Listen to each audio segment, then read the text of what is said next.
Many clients treat the conditional order as the finish line. They assume that once they have that document, the marriage or civil partnership is over. But the union only legally ends when the court grants a final order. Until then, the parties remain legally tied. This timeline represents the mandatory period between that initial court acknowledgement and permanent legal dissolution.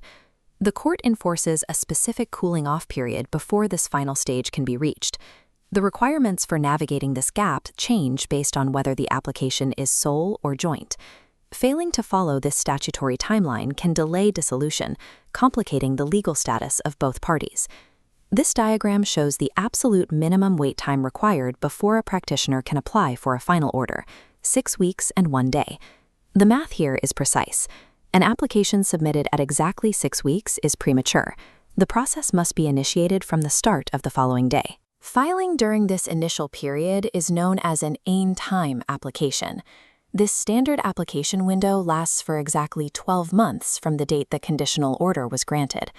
This 12-month period establishes the window for standard action, after which the application process becomes more complex.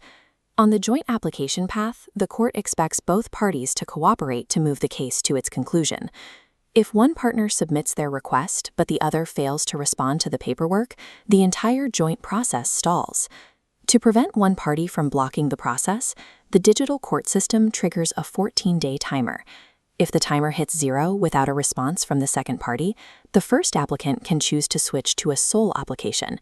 This mechanism ensures that an uncooperative spouse cannot stop the divorce simply by ignoring the system. Sole applications involve a different set of procedural branches, as one party takes the lead in finalizing the dissolution.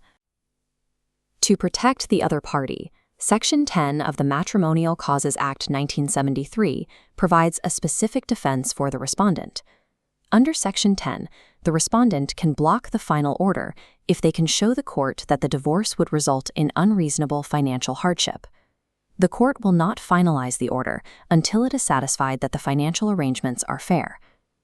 There is also a safeguard for when the sole applicant simply stops moving forward. If the initial 12-month window expires without a final order, a new arrow appears on the timeline.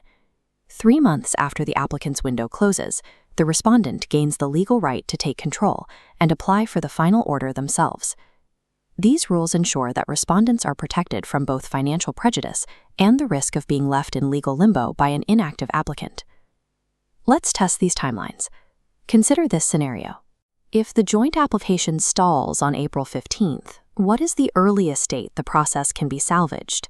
Because applicant A submitted their part on April 15th, the 14-day rule applies, allowing a switch to a sole application on April 29th.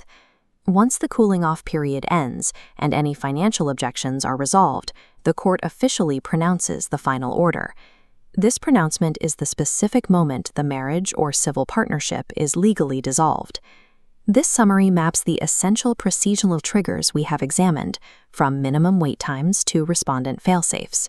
Managing these precise statutory deadlines is the only way a practitioner can ensure a client reaches a binding final order.